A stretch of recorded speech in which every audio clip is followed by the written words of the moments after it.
Hi everyone, thank you for clicking on today's video. In today's video, I'm going to talk about why I came back to the UK and why I might possibly be going back to Korea in the future.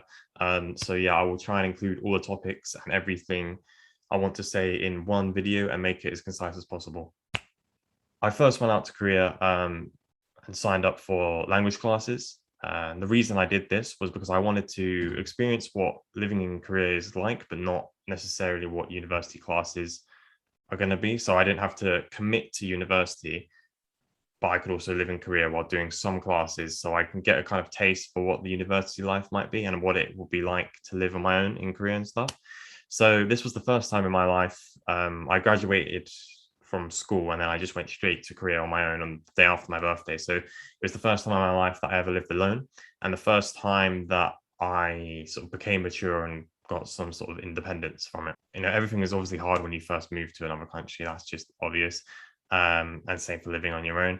Things got better after about 2 to 3 months of living there on my own. I started to feel like this is sort of somewhat comfortable. First 3 months, I obviously had quite a few hard times. Like every sort of weekend or so, I would like get kind of down, but I would manage to overcome it each time and manage to find something else to cure my sort of dissatisfaction or my sort of worries, I guess I could say.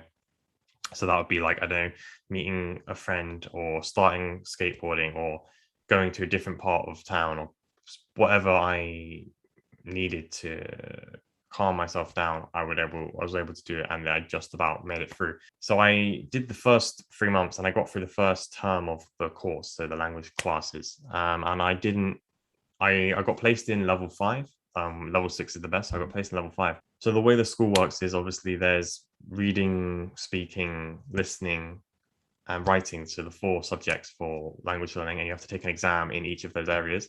I failed the first term for the level 5, and that probably was less because my Korean skill wasn't good, because my speaking grade was like really high. It was more because I didn't study from the textbooks, so the content in the textbooks wasn't like in my brain, and I didn't pass the exam because of that.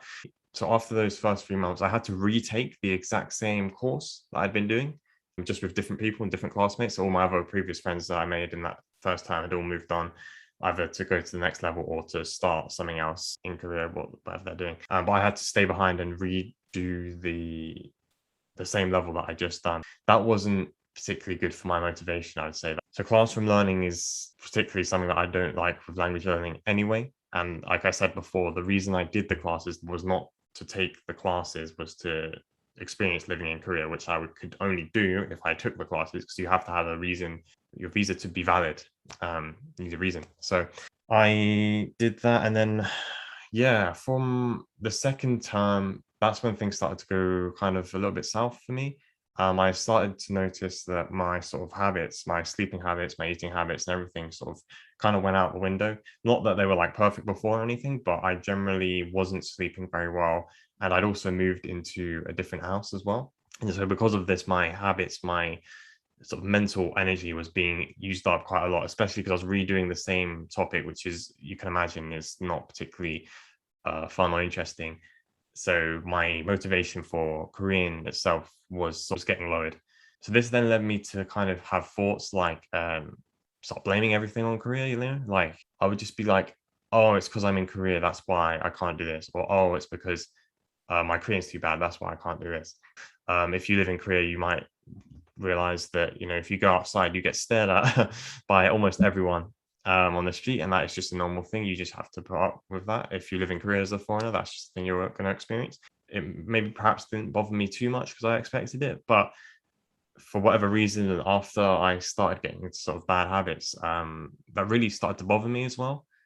Like when people would just sort of like look at you, you're just walking down the road and they're just like staring you down. Not particularly nice feeling, even though it doesn't really mean anything because nothing bad ever came from that. So that was just me doing sort of negative self-talk, I guess. I don't really like to get too personal with all my stories, but I did have some friends that I met through longboarding, because I was always trying new things, right? I was always trying longboarding, going to different places, doing, talking to people about how I was feeling, but it didn't really seem to get much better for me, or rather the bad times got a lot worse each time. After getting about halfway through the second course, everything just got all too much for me for like about a week or so.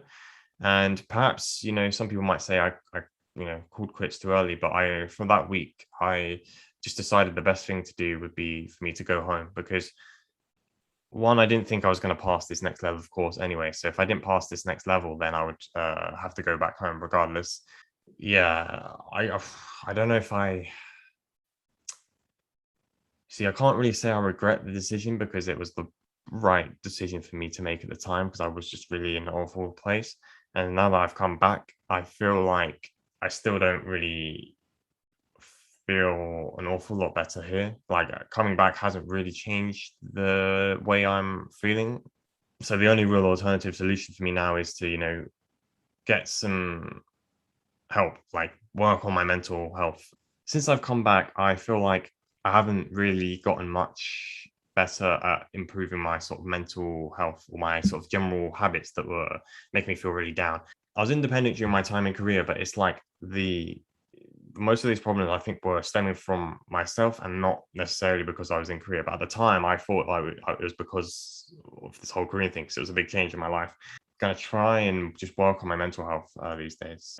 I'm still gonna carry on my Korean learning because I just feel like I can't give it up. Even if I try to, stop doing it, I feel like I'd come back to it and just sort of regret that I stopped, because I've just missed my progress. So yeah, Korean is definitely going to be something that I'm going to carry on. That's not going anywhere, and I really do look back and appreciate all the friends that I did make out there and all the good times that I did have.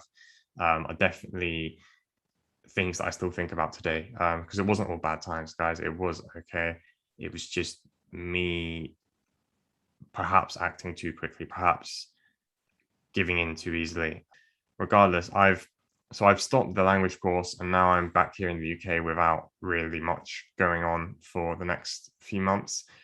So I still have plans of going to university next year, and that will be something that will be a good challenge to me.